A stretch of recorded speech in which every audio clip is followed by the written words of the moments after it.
Medina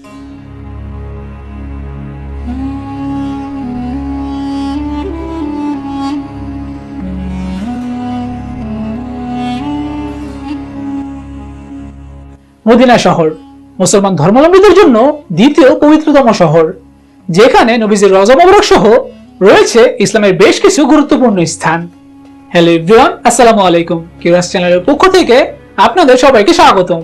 viewers, আজ আমি আপনাদের সাথে কথা বলবো এই মদিনা শহর সম্পর্কে, এছাড়াও এই শহরে অবস্থিত বেশ কিছু গুরুত্বপূর্ণ স্থানসমূহ সম্পর্কে।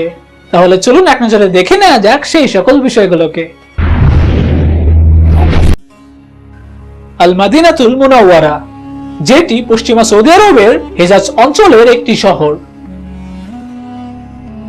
তাছাড়া সৌদি আরব দেশটির 13টি প্রদেশের মধ্যে অন্যতম প্রাচীন এবং ঐতিহ্যের নগরী।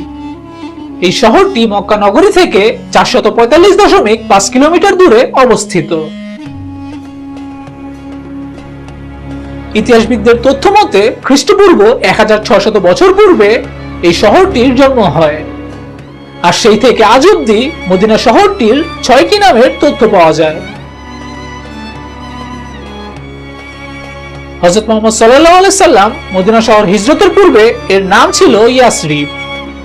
1622 খ্রিস্টাব্দে যখন প্রিয় নবী মুস্তাফা সাল্লাল্লাহু আলাইহি সাল্লাম মদিনা শহর হিজরত করলেন, তখন এর নাম রাখা হলো আল মদিনাতুল মুনাওয়ারা আল নববিয়া, যার অর্থ হচ্ছে উজ্জ্বলতম শহর বা নবীর শহর।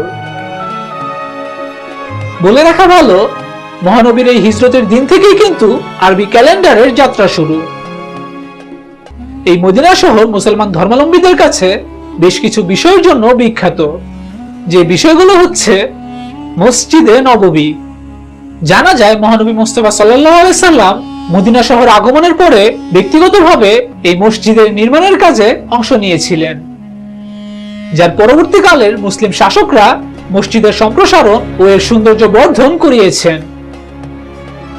বর্তমানে মসজিদে নববীর অভ্যন্তরে হযরত আয়েশা রাদিয়াল্লাহু তাআলা আনহার যে ঘর রয়েছে, সেই ঘরটিতেই আমাদের প্রিয় নবী হযরত মুহাম্মদ মুস্তাফা সাল্লাল্লাহু আলাইহি সাল্লামকে দাফন করা হয়েছে।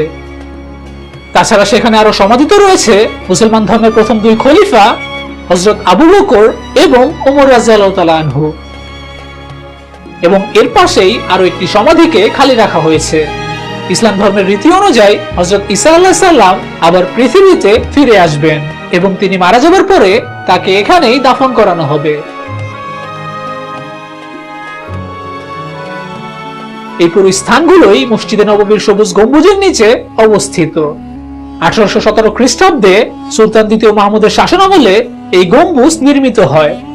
তাছাড়া 1837 খ্রিস্টাব্দে এই গম্বুজটিতে সবুজ রং করানো হয়।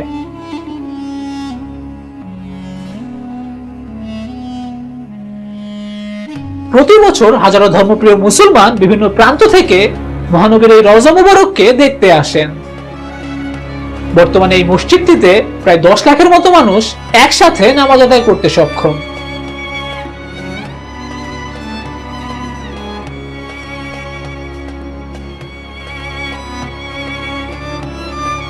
জান্নাতুল বাকি, মদিনা মসজিদের দক্ষিণ পূর্ব দিকে এই স্থানটি অবস্থিত। এখানে প্রিয় নবীর পরিবার পরিজন, আত্মীয় স্বজন, হযরত ওসমান সহ সাহাবায়ে কেরামদের অনেককেই দাফন করানো হয়েছে। ইমাম মালিক রাহমাতুল্লাহ আলাইহির তথ্য মতে এই জান্নাতুল বাকির মধ্যে অন্তত প্রায় 10,000 সাহাবীর কবর রয়েছে। তাছাড়া এই স্থানটিতে অসংখ্য মুমিন বুজুর্গের সমাধিও অবস্থিত। আমাদের প্রিয় নবী তার জীবিত থাকা অবস্থাতে বেশ কয়েকবার এই স্থানটিতে এসে এখানকার কবরগুলোকে জিয়ারত করেছেন। তাছাড়া বর্তমানে হজের মৌসুমে অথবা ওমরা হজ পালন করতে গিয়ে যদি কিনা কোনো হাজি মদিনা শহরটিতে মারা যায়, তাহলে তাদেরকেও এই জান্নাতুল বাকিতে দাফন করানো হয়।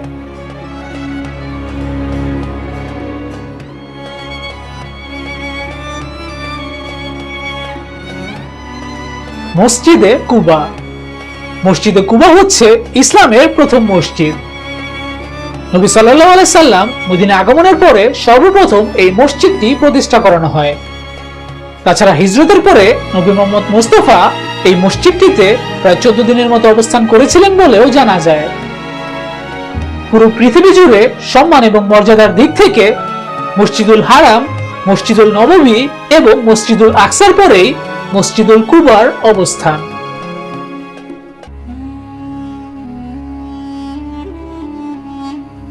মসজিদ আল কিবলাতাইন অথবা দুই কেবলার মসজিদ।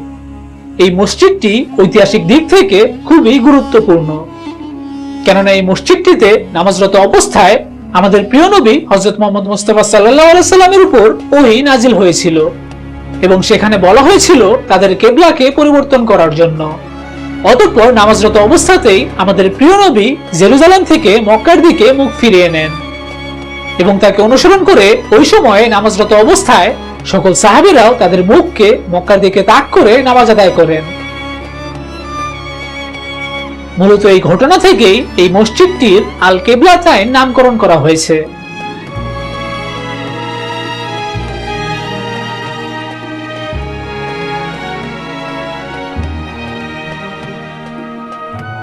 উহুদ পাহাড় মদিনা শহরের উত্তরে 1077 মিটার তথা 3533 ফুট উচ্চতার এই উহুদ পাহাড়টি অবস্থিত। এই পাহাড়ের পাদদেশেই মক্কার কুরাইশ ও মদিনার মুসলিমদের মধ্যে দ্বিতীয় যুদ্ধ অনুষ্ঠিত হয়, যেই যুদ্ধে মক্কা বাহিনীর আক্রমণে বিশ্বনবী আহত হন এবং তার একটি দন্ত ভেঙে যায়। তাছাড়া সেই যুদ্ধে বেশ কিছু সাহাবীও শহীদ হন। হযরত হামজা রাদিয়াল্লাহু তাআলা আনহু হতে বর্ণিত এক তথ্য মোতাবেক এই যুদ্ধে প্রায় 70 জন সাহাবী মৃত্যুবরণ করেন, যাদের সকলকেই এই উহুদ পাহাড়ের পাদদেশে দাফন করানো হয়।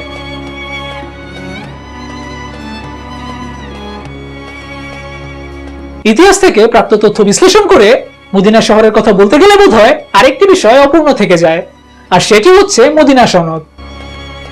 1622 খ্রিস্টাব্দের 24শে সেপ্টেম্বর রাসূল সাল্লাল্লাহু আলাইহি সাল্লাম যখন মদিনা নগরীতে হিজরত করেন, সে সময় নগরীতে বসবাসরত বনু আউস এবং বনু খাজরাজ সম্প্রদায় দুটির মধ্যে ছিল গোষ্ঠীগত হিংসা বিদ্বেষ।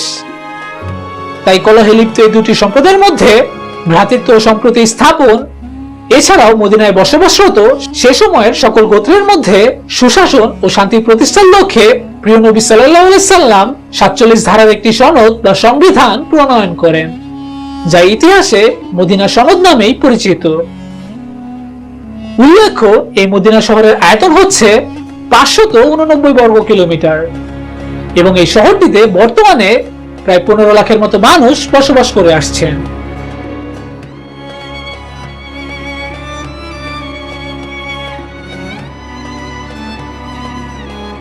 ধন্যবাদ ভিডিওটি দেখার জন্য। ভিউয়ার্স, এ সম্পর্কিত আপনার যদি আরো কোনো তথ্য জানবার থাকে তাহলে তা কমেন্ট করে আমাদেরকে জানাতে ভুলবেন না। কথা হবে নতুন কোনো টপিক নিয়ে নতুন কোনো ভিডিওতে। সে পর্যন্ত ভালো থাকবেন সবাই। আল্লাহ হাফেজ।